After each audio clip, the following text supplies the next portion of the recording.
ಈಗಾಗಲೇ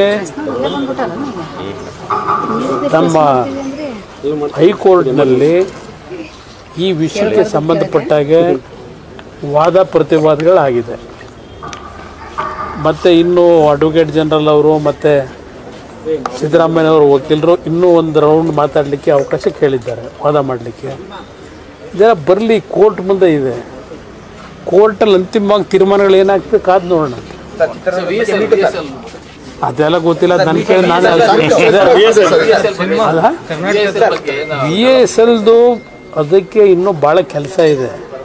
ಏಕೆಂದರೆ ಅದು ಸುಮಾರು 10 ರಿಂದ 15 ಸಾವಿರ ಕೋಟಿ ಇನ್ವೆಸ್ಟ್ಮೆಂಟ್ ಮಾಡಬೇಕು. ಅದಕ್ಕೆ ಬೇರೆ ಬೇರೆ ರೀತಿಯಲ್ಲಿ ವರ್ಕೌಟ್ ಮಾಡ್ತೀವಿ, ಸೇಲ್ ಮುಖಾಂತರ ಯಾವ ರೀತಿ ಮಾಡಬೇಕು ಅನ್ನೋದು. ಈ VSL ಒಂದೇ ಅಲ್ಲ, ಇನ್ನೂ RINLದು ವೈಜಾಗ್ದು ಸಹ ಅದು ಈಗಾಗಲೇ 3-4 ಮೀಟಿಂಗ್ ಮಾಡಿದ್ದೇವೆ. ಅದನ್ನು ಸಹ ಇವತ್ತು ನಮ್ಮ ಮುಂದೆ ಇರ್ತಕ್ಕಂಥದ್ದಿದೆ.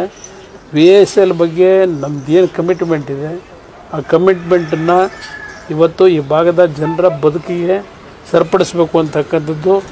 ಆ ಕಮಿಟ್ಮೆಂಟಲ್ಲಿ ಯಾವುದೇ ಹಿಂದೆ ಸರಿಕೆ ಪ್ರಶ್ನೆ ಇಲ್ಲ. ಕೇಳ್ತಾ ಇದ್ದಾರೆ, 22-23 ದಿನ ಅವರಿಗೆ ಕೇಳ್ತಾ ಇದ್ದಾರೆ. ಸೇಲ್ ಚೇರ್ಮನ್ ಅವರು ಮಾತಾಡಿದರೆ ಸದ್ಯ ಕ್ಲಿಯರ್ ಮಾಡಿಸ್ಕೊಂಡು ಅದೆಲ್ಲ ಬೇಡ.